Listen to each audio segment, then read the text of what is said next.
紧分散开，往家乡走！快，快走！撤！快点追！下！走！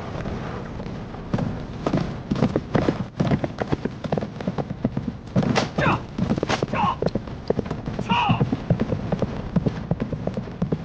撤！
听说你跟皇上吵起来了，我觉得你说的对呀，你不能就这么一生气就跑到前锋营去卖命，你得说服皇上让他退兵。三峡口绝对是马哈木为明军选好的战场，我们不能靠武力硬攻，用兵打仗，知进也得知退。皇上现在一生气，让人牵着鼻子走。他现在谁的话都听不进去。也许只有我死在三峡口，他才会知道退兵是最好的选择。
准备！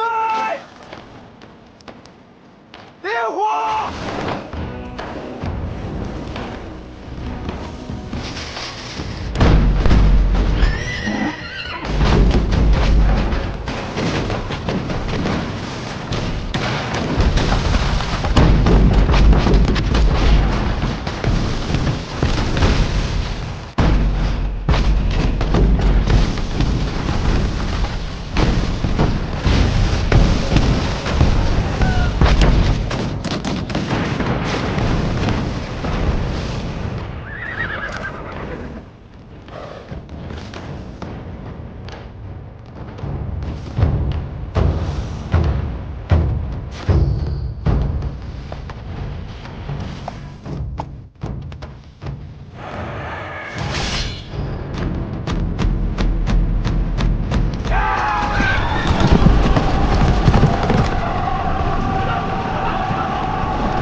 皇上，让先锋部队撤回来吧，这么打下去，会耗死人的。怕死吗？太孙在先锋部队里，只有战死的朱家人没有逃回来的。五军营压上！五军营，中军压上！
天孙，天孙，天孙，天孙，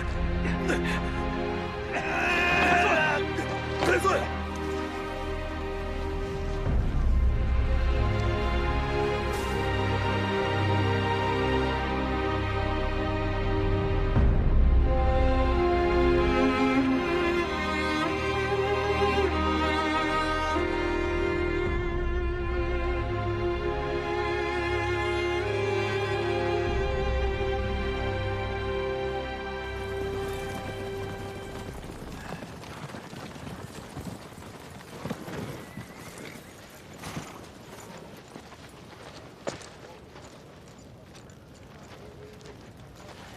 让骑兵去后方，崔自重。老大猪脑子，他这时候不往上上。叫三进营明天备战，左右两翼分开，30里外扎营，以免被合围。是。那小子呢？谁啊？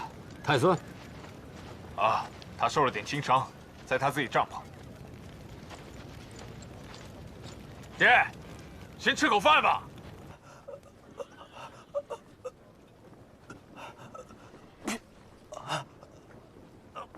下辈子，我让你亲手杀了我。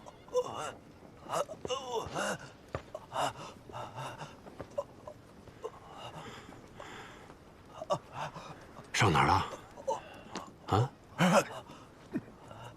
右肩碍事吗？还能握刀，别的地方呢？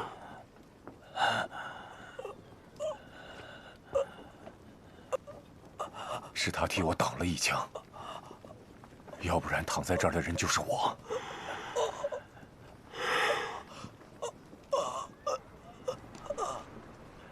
爷爷，算了，回中军大营伺候吧，别在先锋营了。爷爷，下雪了！下雪了！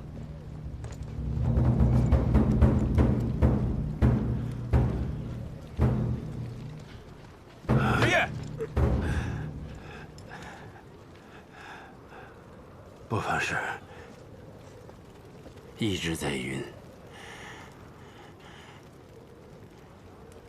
不妨事，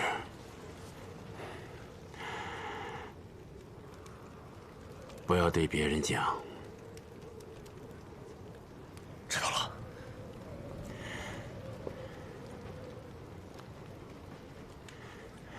回中军大营。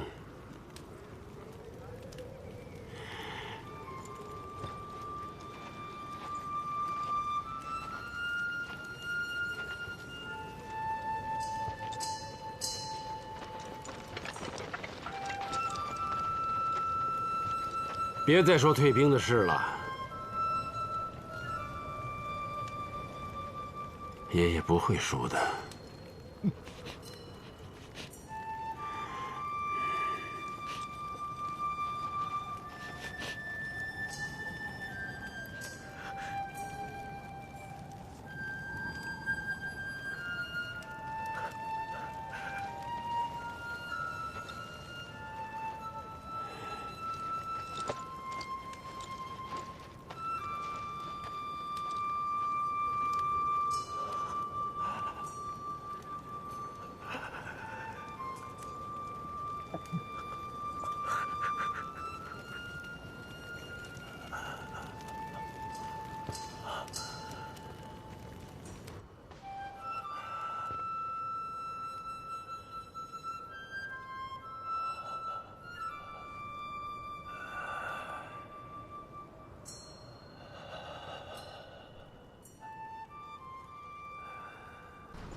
哎，先出去。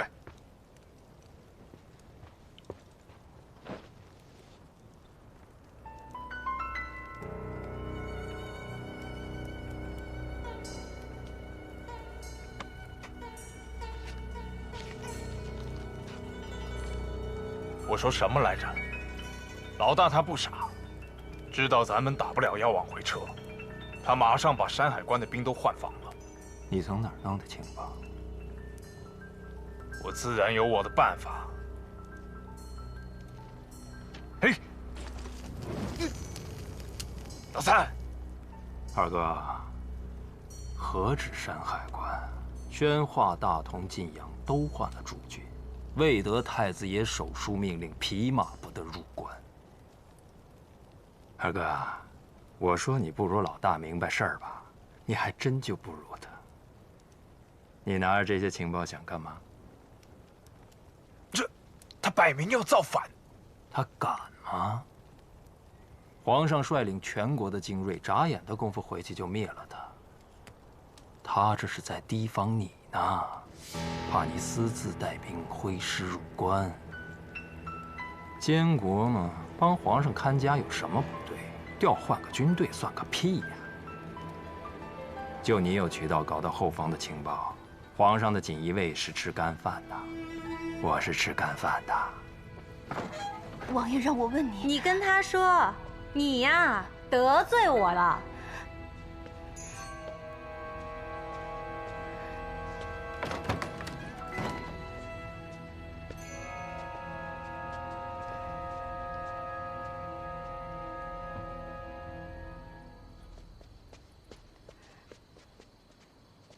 皇上快不行了，你得给自己留条后路。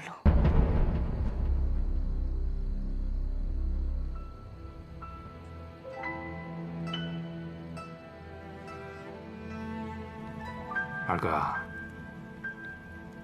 你给我透个底，你到底是怎么想的？爹现在这个样子，就算平平安安的回去，也没能力折腾换太子的事儿了。他把朱瞻基那小子带在身边，明摆着就是跟大家说，要扶太孙上来。我再送你一条情报。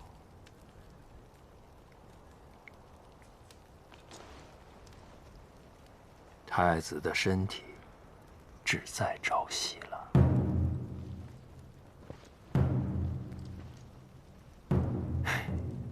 别老派娘们儿去打听，他们能打听出来什么？真心对你好的还是你弟弟。老三，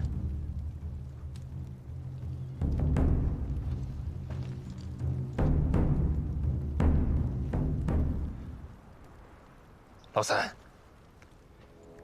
你这回得帮你二哥，给我指条明路。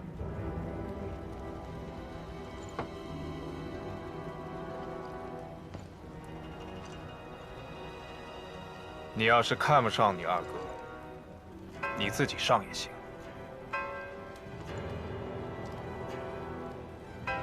我捧你上来，是为了保咱们自己的命。记住，将来千万别拿兄弟开刀。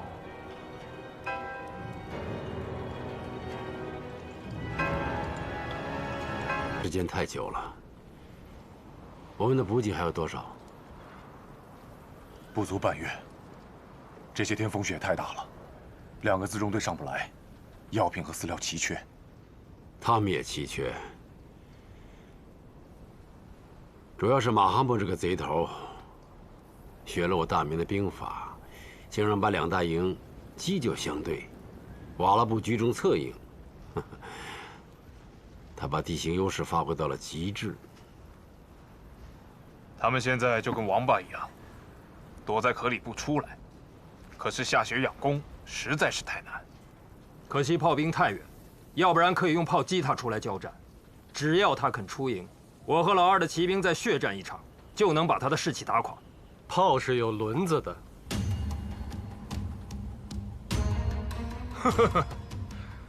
我活了这么多年，刚听说炮是有轮子的。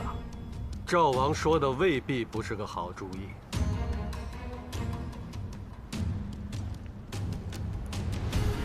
爷爷，大炮阵地不可轻动啊！单是安放炮位、挪动炮弹，就不知道要耗费多少人力。万一根基一动，敌军的骑兵很容易穿插。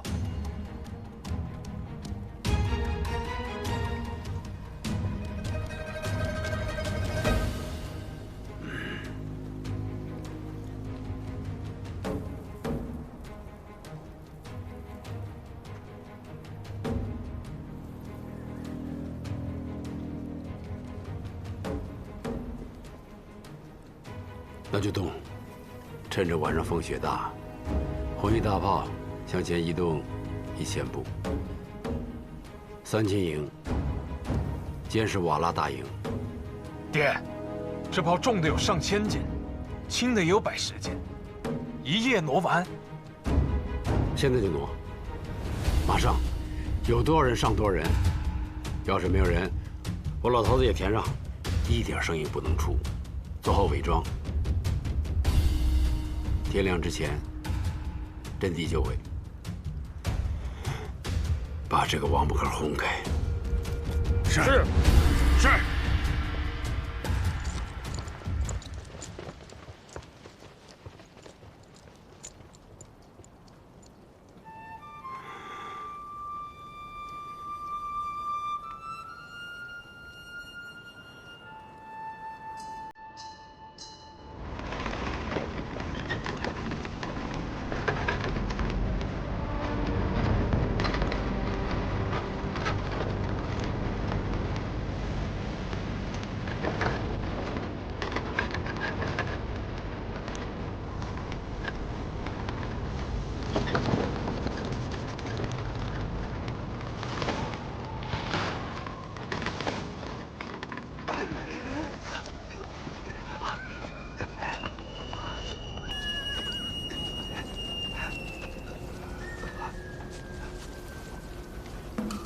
爷爷，咱们回帐篷，这儿不是瓦剌大营，鞑靼人胆子小的像个兔子。兔子有什么好怕的？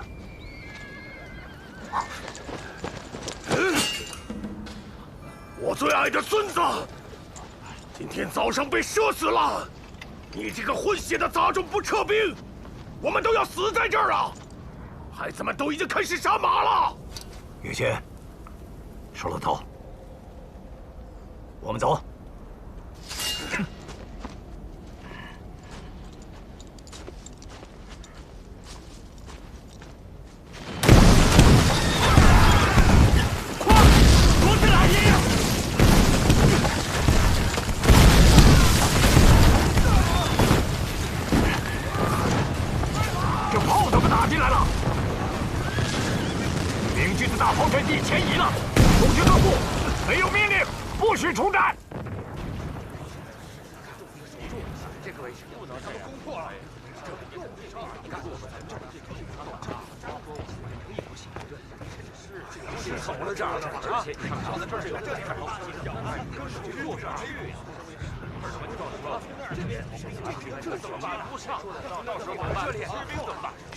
皇上，瓦剌军往山上退，拒不出战。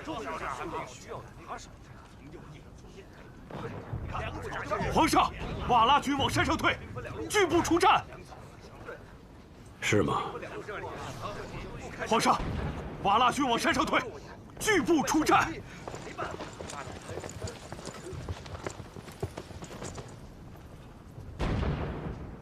3000营出动，趁他病要他命。任务军营侧营、神机营和弓弩营居中掩护，斩断他的首尾。是。3000营出动，5军营侧营、神机营和弓弩营居中掩护。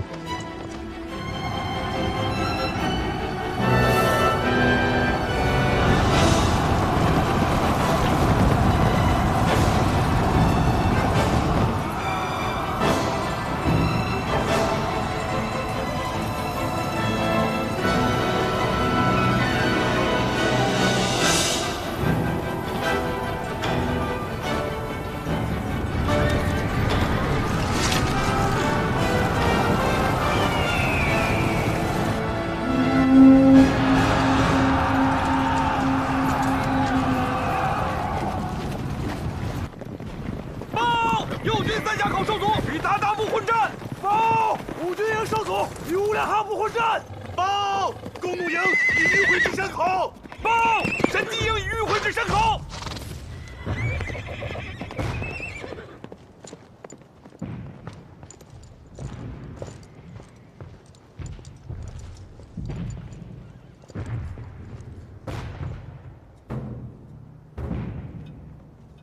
让汉王的军队击破鞑靼，红夷大炮阵地再向前1000步。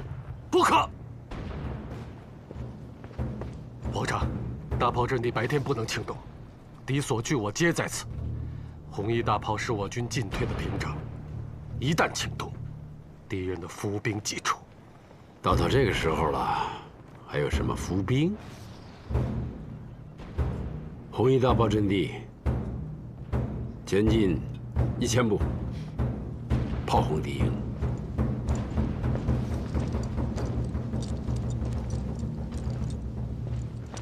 皇上，马哈木熟知我军，一旦发现，那就让他以卵击石。是。让汉王的军队击破鞑靼，红夷大炮军队前进1000步。爷爷，快走吧！不要管我，带着那1万人快逃吧！给瓦剌保留血脉，快走！我不走，就战死的意思！快走！快走！快走啊！对手太狠毒了，我们的士气被打垮了，我们坚持不了多久了。爷爷，快逃吧！给瓦剌保留血脉！快走！爷爷！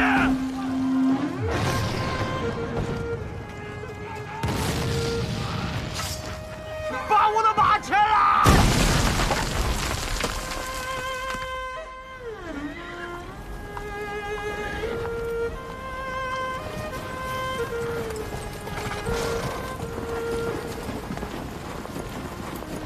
将军，明军迁移，红夷大炮的阵地动了。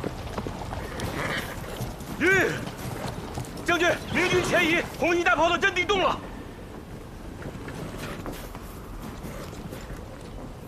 现在明军大营的阵脚松动，千载难逢的好机会，摘下弓箭，跟着我往前冲。要是你冲着冲着，发现回姥姥家了，那他娘的你就死了！冲啊！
前面就是驻地的大营，有胆量的，过去跟我闯一闯！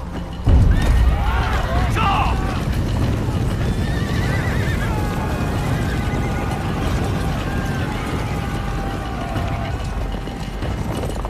皇上，一支瓦剌兵船插到我们后方，冲散炮队杀进来了！皇上，一支瓦剌兵船插到我们后方，冲散炮队杀进来了！太孙，你带伙儿先走，我来断后。韩将军，都跟我走！让开！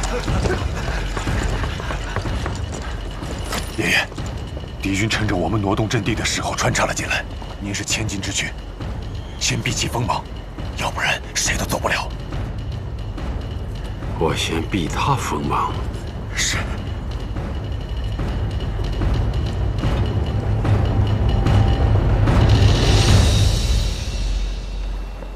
取刀。爷爷，您不能再固执了。您是大军的统帅，不能在这个时候跟他们较一时的长短呐。取刀。来人，皇帝移驾。是。我说你听见没有？取刀。走。放开我。骑兵迎上山。是。传令兵，在。再给我调15个火冲手。还有，告诉樊中将军，只要他还能喘息，速速与我合兵。是。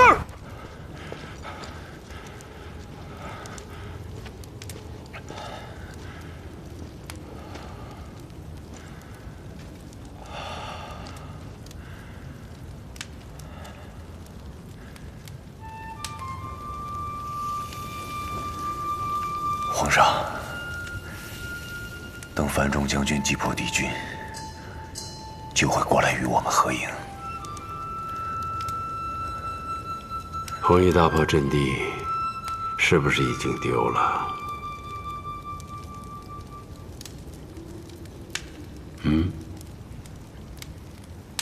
敌军的骑兵冲破我炮兵阵地，率军的就是叶先。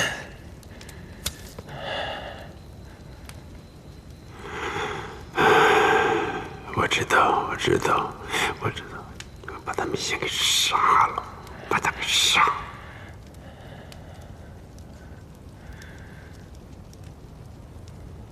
叫于谦进来。是。传于谦。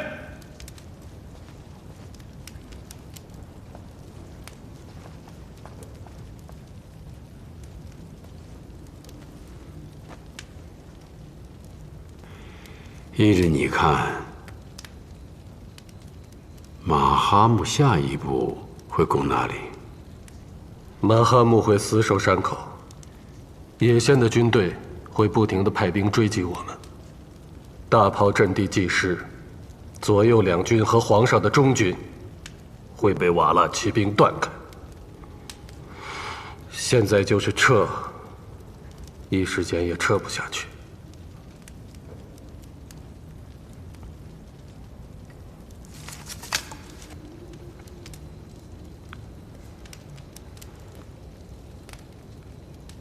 如果我和左右军继续合兵，皇上，继续合兵越陷越深。一旦他们反包围，军队失了供给，我们就回不去了。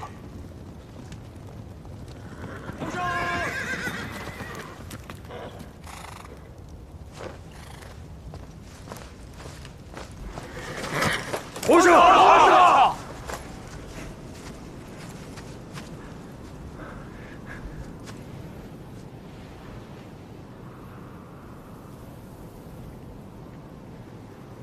中军还剩多少人？我聚拢了不到1万人，军队都被冲散了，正在收容。汉王呢？赵王呢？3000营呢？他们没能攻下三峡口，与鞑靼部缠斗，一时间撤不下来，大炮阵地全没了。老爷后以50里，请皇上召回3000营，攻卫大营。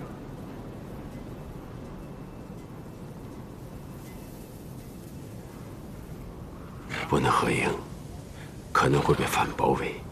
左右两翼被切断，那合营还来不及了。收容军队，重整兵马，还有机会能赢。大营不能退。告诉3000营，不得后退半步，全力攻敌。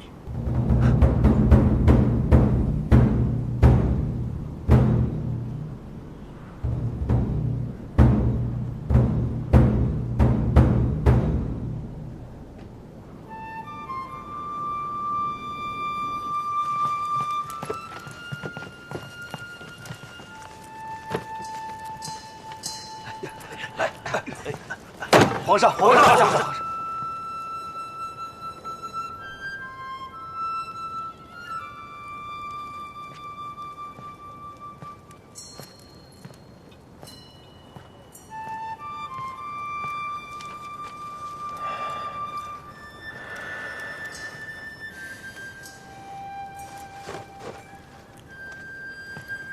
皇上，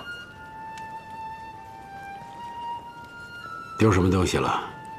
回皇上话，丢了一些来往的奏折、地图、沙盘，还有一些士兵的花名册。金银细软倒是一点没丢。来，坐吧。是。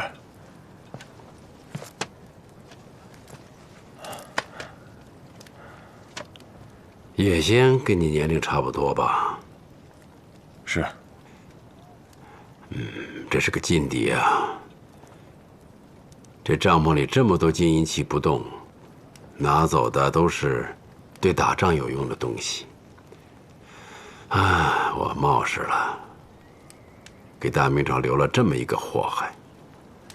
爷爷，你高看他了。他们不过是钻了我们阵地的空子。再说了，打仗嘛，总有输赢啊。这个我知道，不用你说。是。今天樊中让我召回3000营，呵呵，话到嘴边上了，他不敢说。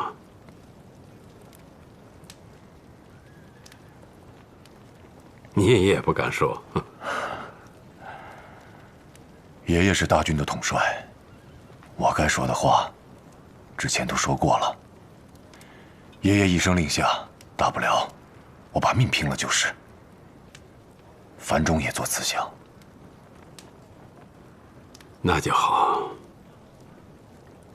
爷爷，您先歇着，我去巡营，安顿完毕，我再回来。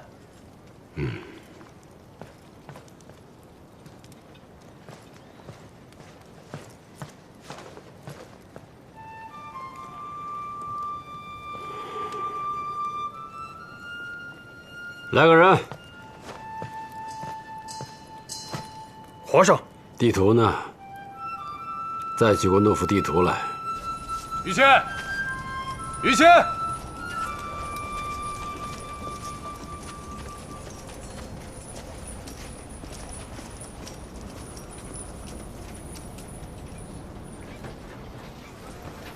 今天这个局面，谁都不想看见。你也深知皇上的脾气。我现在急需扳回一点战局，好劝皇上退兵。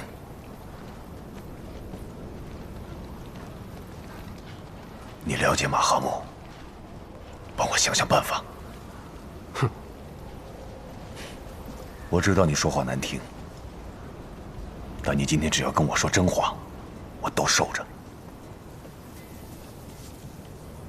其实这次我们败得不够惨，野仙还是太年轻，不会用兵。要是马哈木来，我们就都成俘虏了。皇上老营撤走的时候，军队的建制已经打乱，连大道都没来得及带走。野仙可以继续在后面奔袭，冲乱皇上的老营，趁机俘虏我们。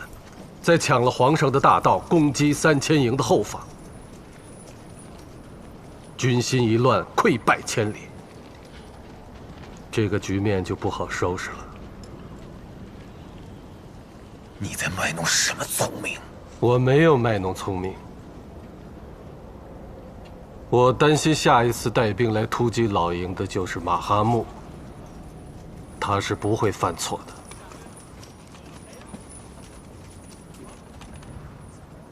以现在这种形势，撤不下来了。马哈木会借助地形处处接机，我们能不能走到山海关都难讲。现在红衣大炮被野仙毁了，大营和左右2翼被切断。我要是马哈木，再僵持几天，就可以全面反攻了。现在不是谈论怎么打赢的事情，战机早就错过了。兵家算兵，多算胜少算。太孙应该赶紧护送皇上回京，军队不要撤，留下来和马哈木周旋，这样才能保住根本。否则，60万大军有去无回，皇上失陷在战争之地，那才是百死莫赎的大错。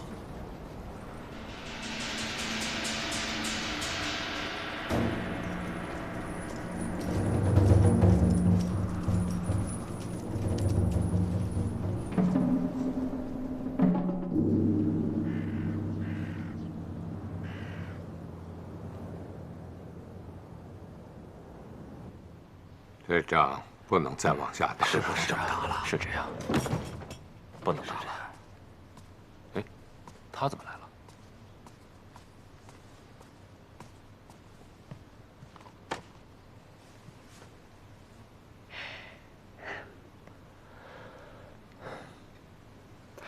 太医说，太子爷现在的症状需要静养，每天有半个时辰，我可以和他说几句话。如果3位大人不介意的话，我会把太子爷的批复和他的意思，还有你们的想法居中传递。这也是无奈之举，还请3位大人莫怪。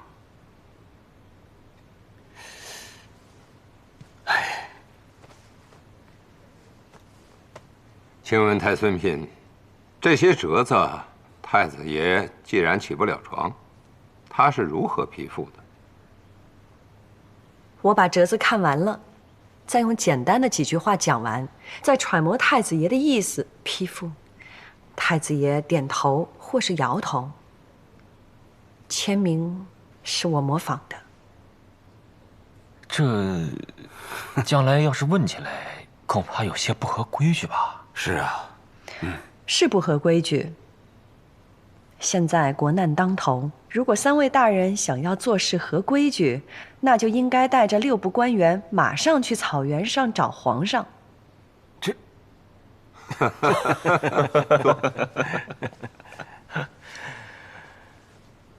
太孙嫔虽然年轻，礼数倒是也清楚，不可有轻视之心呐，否则的话会让你碰钉子。是，恕罪恕罪。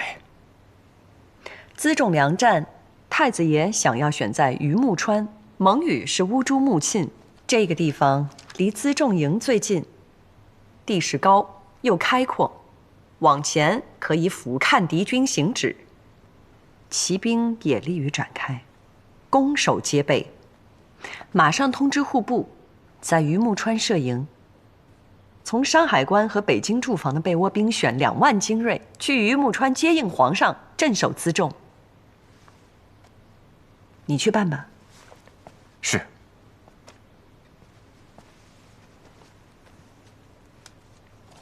太子爷从江浙征购的万金贴、柴胡伞、风寒伞，这一次随辎重部队往前送，货已经到了齐化门，兵部要优先安排，尤其是风寒伞。现在天气正寒冷，兵士都穿铁甲，风寒症尤多。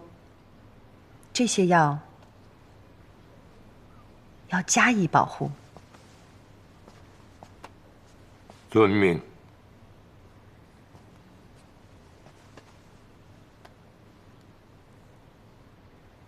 太子爷的病情奏报皇上了吗？自那日太子妃叮嘱后，我们就写了密折军报给了皇上，底本还在，我这就取来请太孙嫔看。密报我不方便看，不过皇上还没有回复，奇怪得很。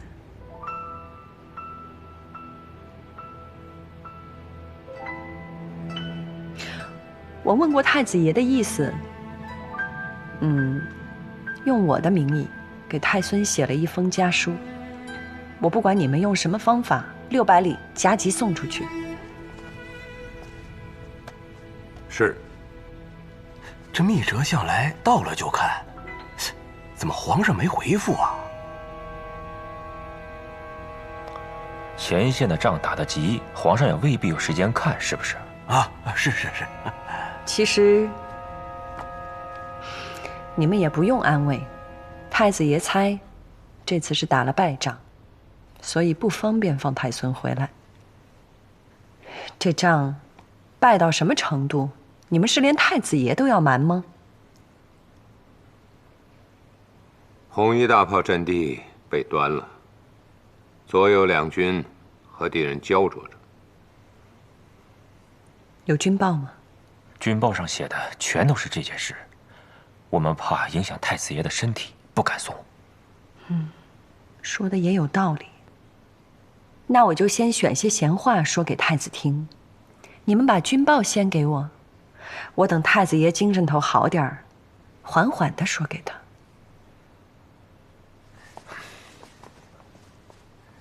理应如此。实在是国事紧急，我沐猴而冠，还请3位大人莫怪。他日太孙登基，有你这样明事理的嫔妃辅佐，我们深感庆幸。太孙嫔放心，这封家书一定送到。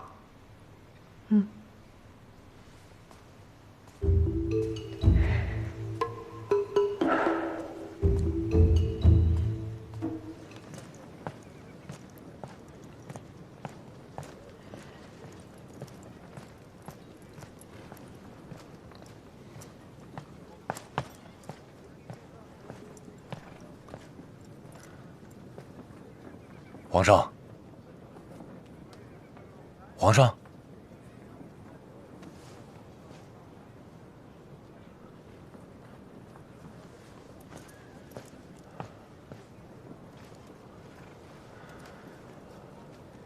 爷爷，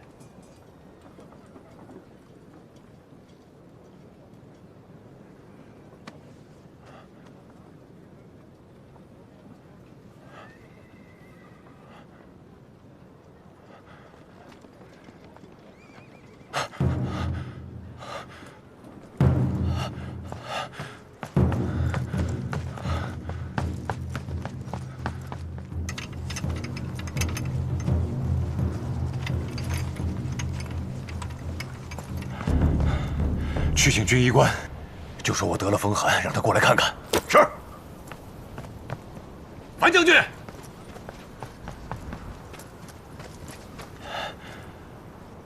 皇上龙体欠安，未经你我许可，不得让任何人进出大帐。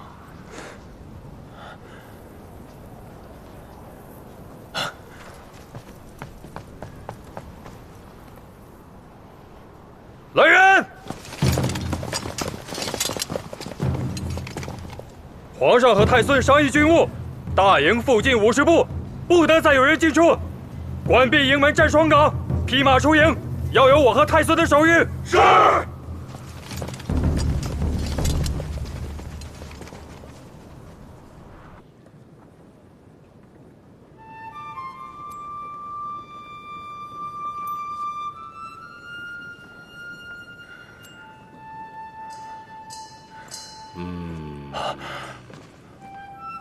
爷爷，爷爷，是我。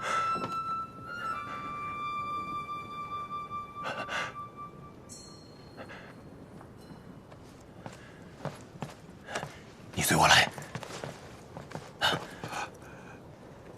皇上的身体到底怎么回事？太孙，皇上是心悸，心事过重，亏了元气，血不能归心。说些我能听得懂的。皇上这么多年征战，从不爱惜身体，像一座老房子，4梁8柱都朽了。我刚才用银针刺激他的血液入心脉，他还要睡一会儿才能醒。你不要回营了，我在旁边给你收拾出一座帐篷，随传随到。还有，你要懂规矩，皇上的病情只可你知我知，多半个人知道，你性命不保。是。我爷爷的病情到底有多棘手？你给我透个底。只在朝夕之间，混账！不会的。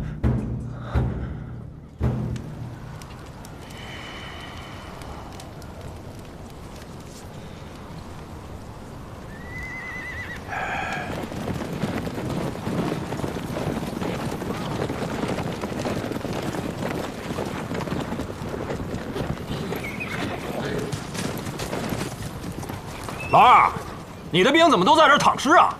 让我傻小子一样带兵往上冲。你才躺尸呢！下雪天让我养弓，这仗我可不会打，我也没见你攻啊。老头子不让我们撤，就这么大雪天的跟人家死扛。一起去大营。把我的马牵过来，挑50个能打的跟着我。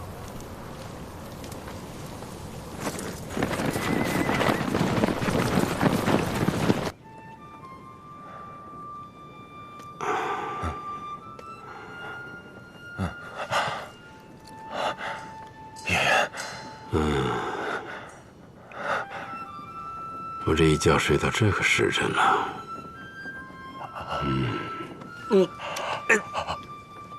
爷爷，爷爷，快躺下。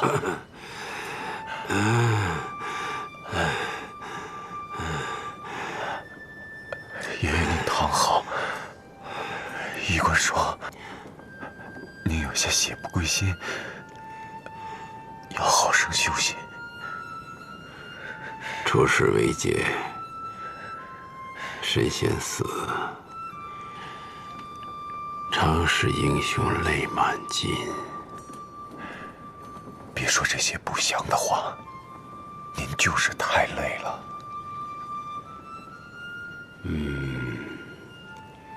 这下面有个折子，你拿去看看。是。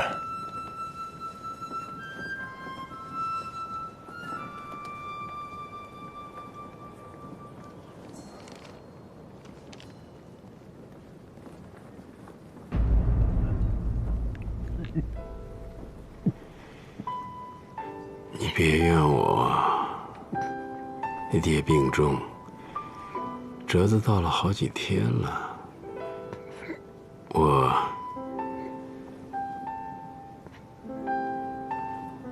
也舍不得你走。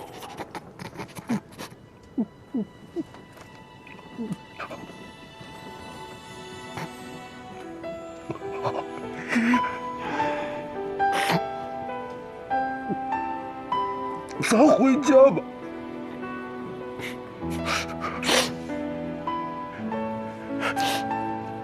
这仗，孙儿将来替您打。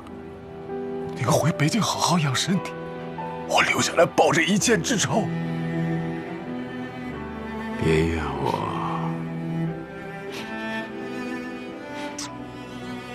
接到折子，这10天我都不能安眠。明明困得很，一沾枕头就清醒。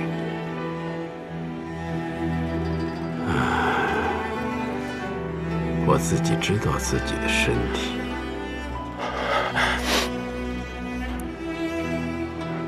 我是怕我撤不回去了。爷爷，你爹写了密折，军队换防，一进山海关，都是忠于你的军队。太子爷，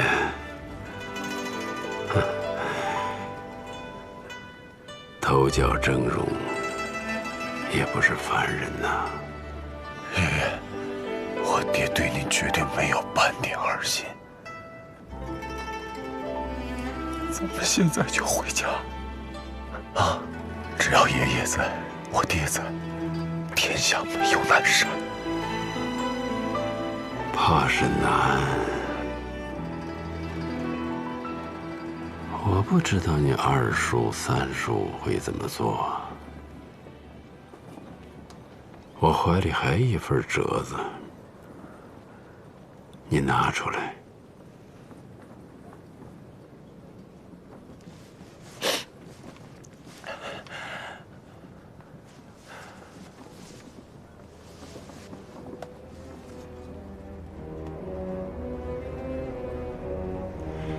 念。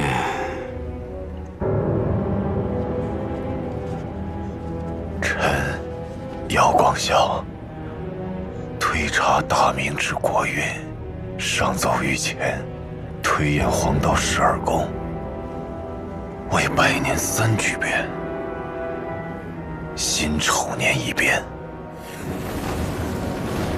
飞龙在天，太子俱亡，刀斧江山于陛下。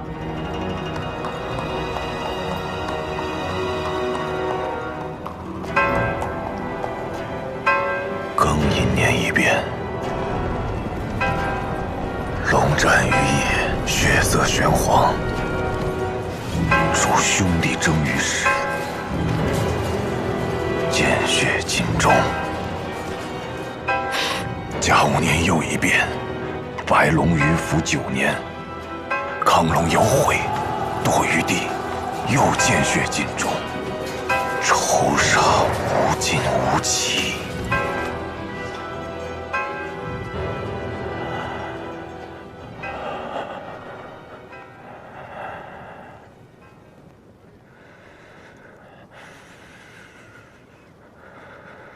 你留着吧，记着你发的誓，手上绝不要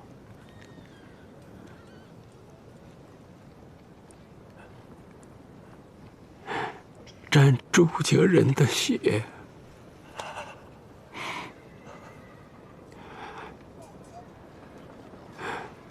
其余的就看你的命数了。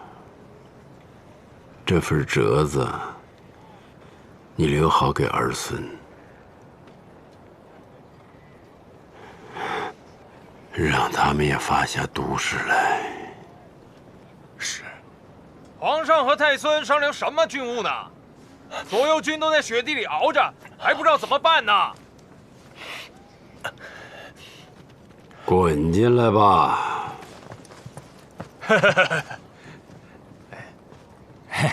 爹，我们主要看你们商量好了没有。有事儿我和老二再出去。左右翼军队怎么攻到现在，连个山都拿不下来，还有脸嚷嚷？爹，雪地养弓实在是强人所难啊！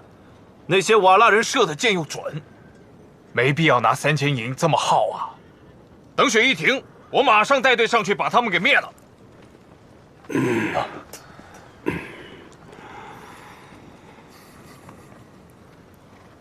吹吧，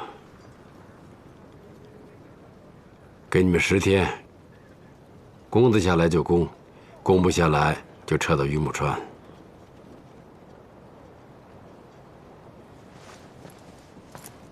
太子爷发话了，再打不给钱了。老老实实回去吧。我们在前线卖命，啊，他在后面指指戳戳。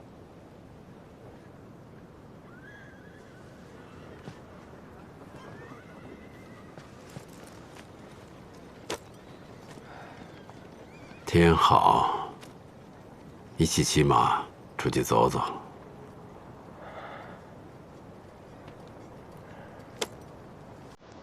是。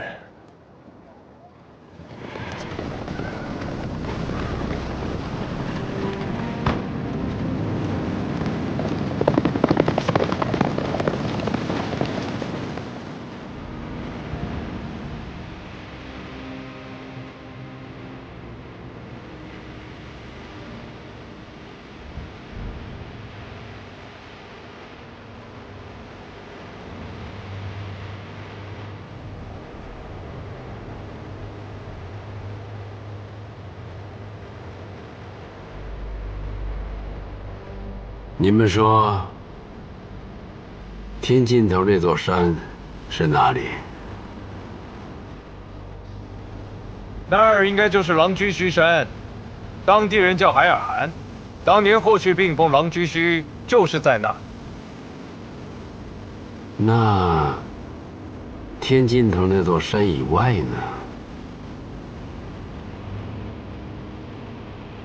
这么远的地方，我也没去过。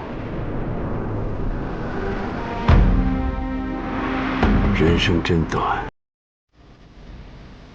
如此江山，岂不让人留恋？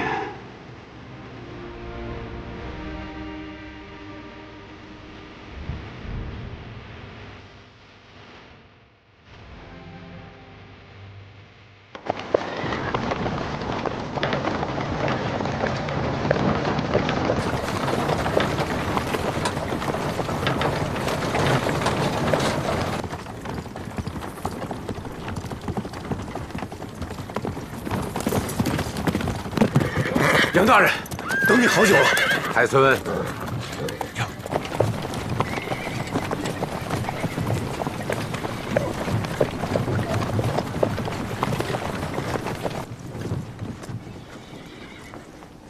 奏禀皇上，杨大人到了。再等等，皇上醒了，宣你。啊。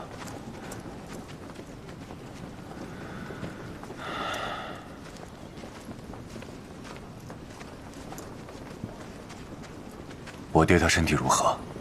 皇上的病，太医怎么说？啊，恕我冒昧了。太子爷的病总算是稳定下来了。太医用针刺配合着参汤入血，把一线生机吊了起来。现在时睡时醒，精神好的时候还能说说话，写字和看折子是不行了。太医说，如果没有大的刺激，可延2年之期。现在的当务之急是赶紧让皇上回北京去看病。这儿的药物和医官都不是最好的，万一有个闪失，我劝过他很多次，他都不听。哎呀，汉王和赵王的3000营、5军营撤下来就晚了。我知道。我这次带了2万备货兵，大将是太子府出来的，我已经和他谈过，可效死命。皇上召见杨阁老。哦。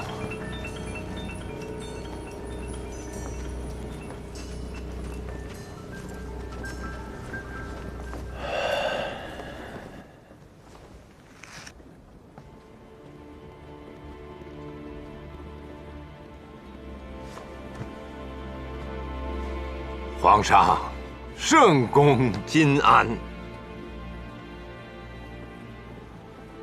起吧，谢皇上。你个老少才，1年多，怎么胡子都花白了？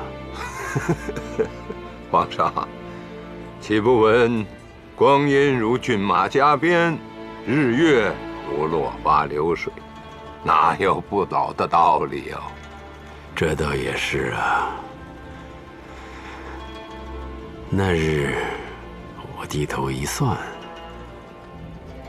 我已经65岁了，年过花甲，真是奇哉怪也。哼哼，早是醒来的时候啊，就觉得自己是20几岁的小伙子。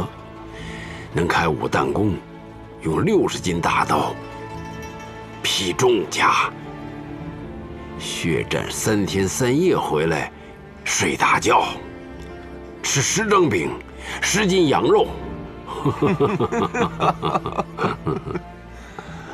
我听说，皇上这次又亲自披挂上阵了。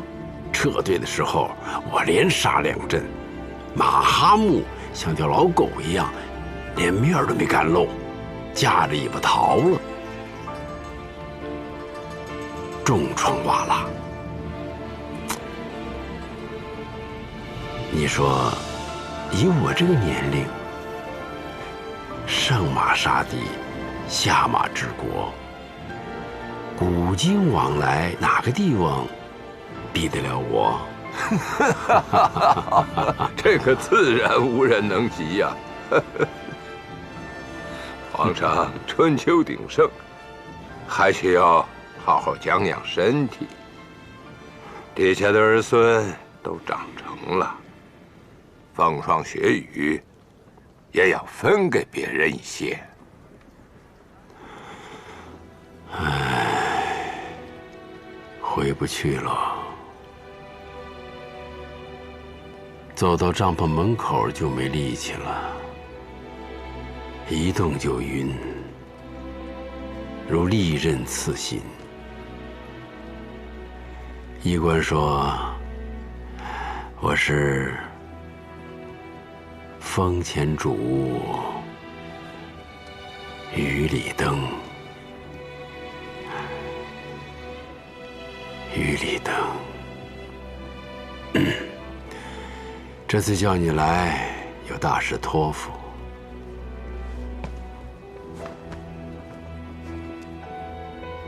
太子爷现在的身体，我怕也是如此了吧？回皇上话，太医诊断如无大事，太子爷应该还有2年之期。不能做事，活2年有什么用啊？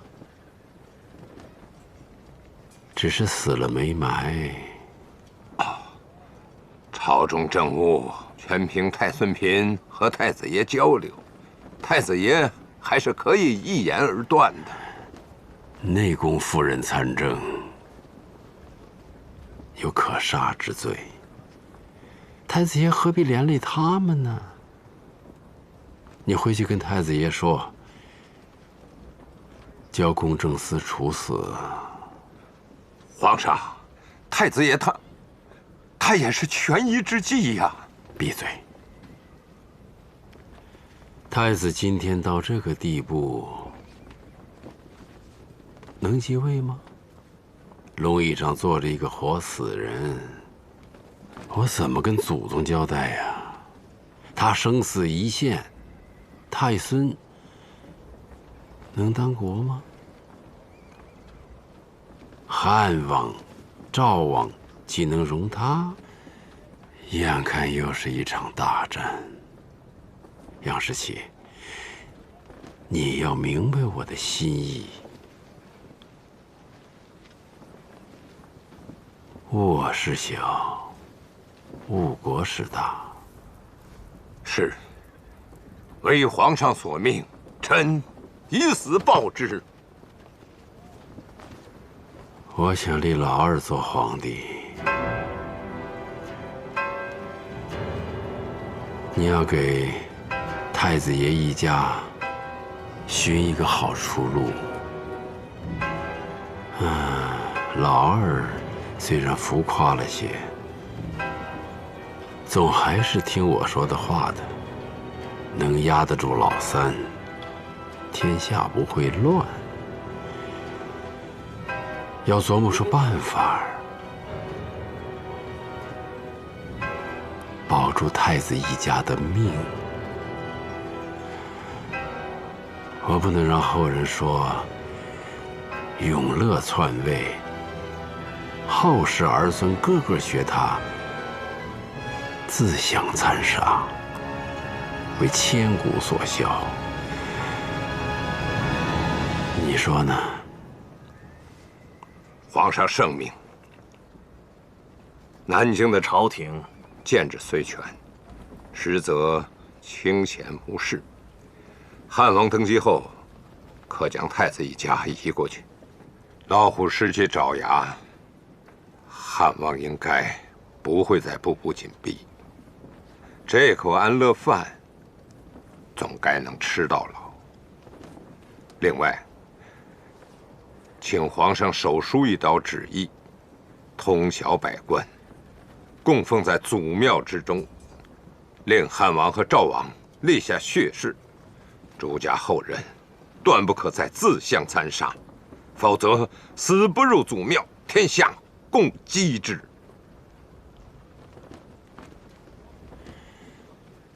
这是最切实的办法。你写到折子上来。遵旨。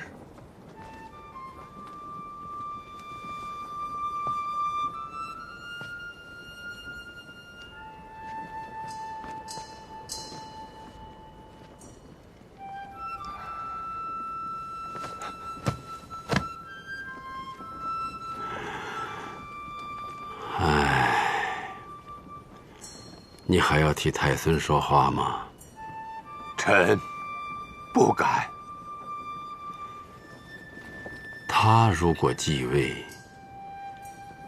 必死在汉王、赵王的刀下。我在床上思来想去呀，看不到一点胜算。他将来知道要恨我，也由他。遵旨。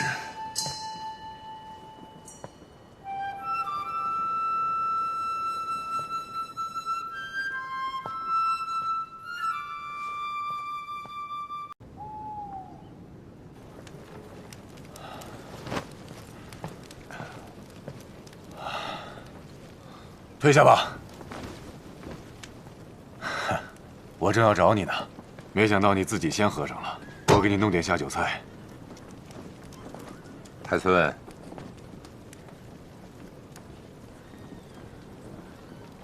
坐下。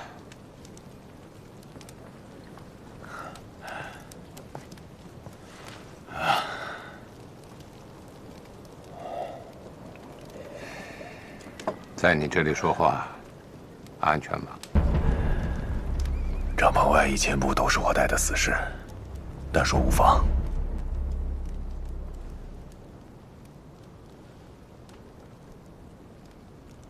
太孙，请官职。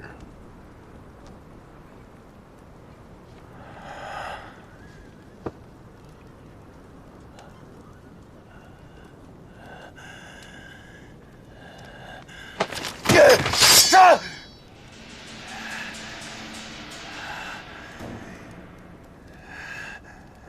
要杀我？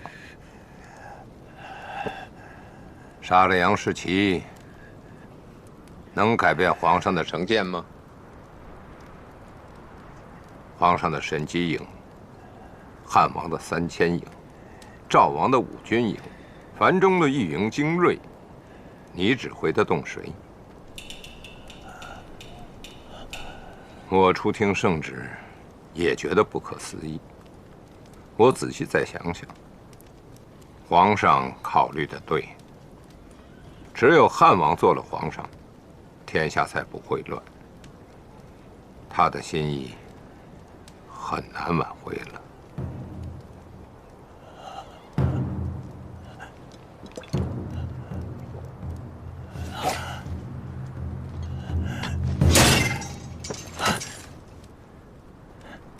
杨阁老，方才是我失态了。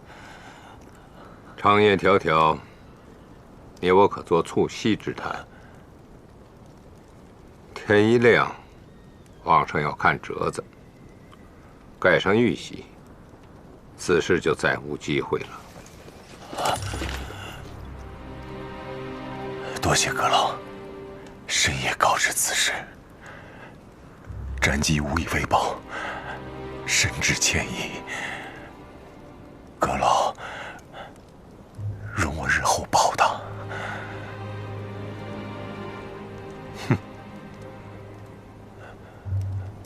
你觉得我是挑动是非、谋求富贵的小人吗？今晚我不来，拿着折子直接到汉王营里去邀功，做拥立新帝的第1号功臣，不好吗？皇上选我来，我想也是有他的用意。我在太子身边这么久，做事还算谨慎。能不能给你找一条出路，替你想一个办法，把局面扳回来？如果不行，作为第1拥立的功臣，也能保太子一家平安。否则，皇上直接宣诏让汉王陵前继位便是，何须找我？你呀，跟皇上比起来差得远了。这曲曲折折的心意，你哪里能懂啊？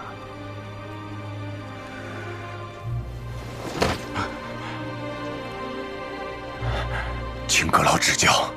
皇上让你奉太子到南京安居，汉王立下毒誓，血书入宗庙，护你一生周全。你觉得怎么样？我这个年纪，莫说是在南京闲居一生，就是一天我也不会答应。大丈夫怎能死于他伤？要死，也应该死于社稷。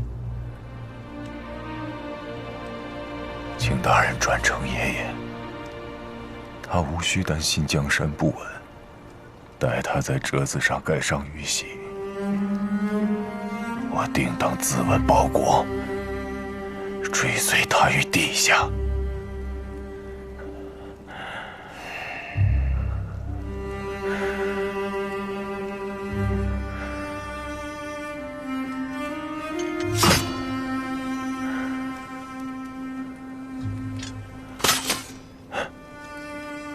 自刎吧，何必等着盖玉玺呢？我提着你的人头，拿着折子去见皇上，岂不更加方便？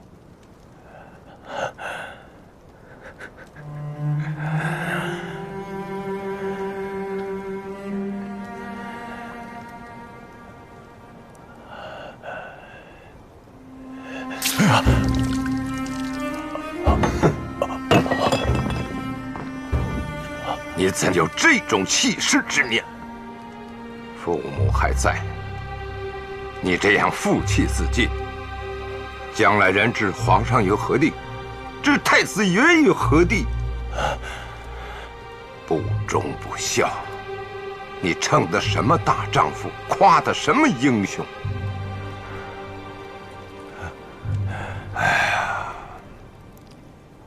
皇上说了。他昼夜思考，为你想了100个点子，还没有找到一点胜算，所以我来了。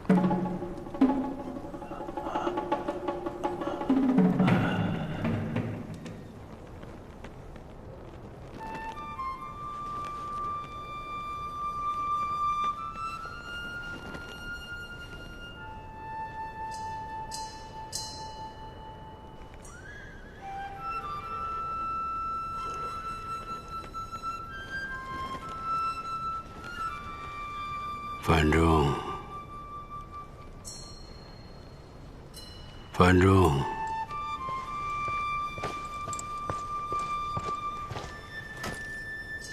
皇上，传杨士奇。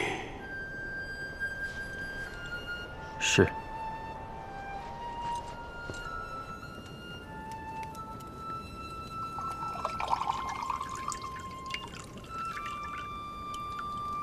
天就要亮了。皇上派出来催折子的人就在眼前，请太孙决断。凡有血性，必起争心。屈辱的活着，不配做他的儿孙。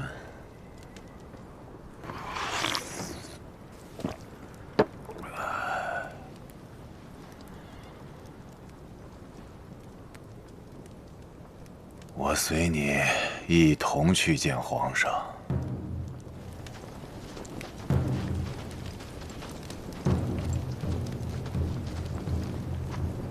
阁老，皇上传见你。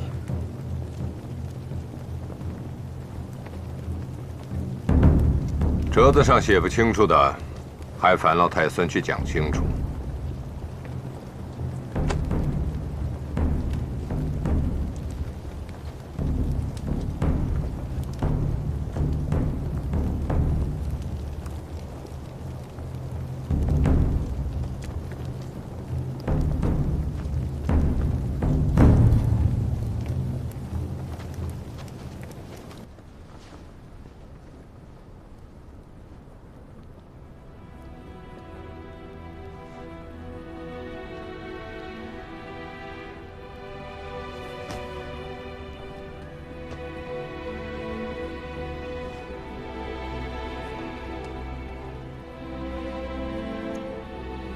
臣杨士奇死罪。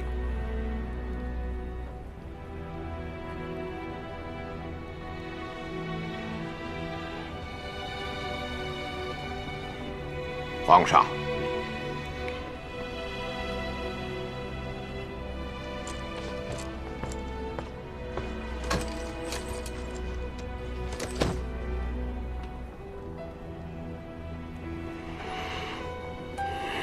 你还是选他。皇上，天下人心皆盼治世，汉王不是治世之才。皇上只看到眼下江山不稳，焉知再上来一个好大喜功、征战不休的皇帝，到那时人心离散，宗庙倾覆，那真是悔之晚矣。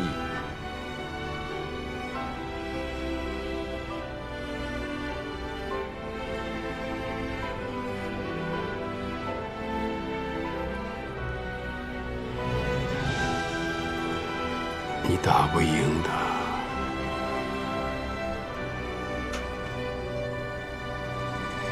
打不赢，我就到地底下去陪爷爷。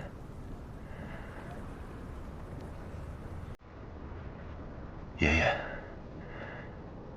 让我照着自己的意愿活这一生吧。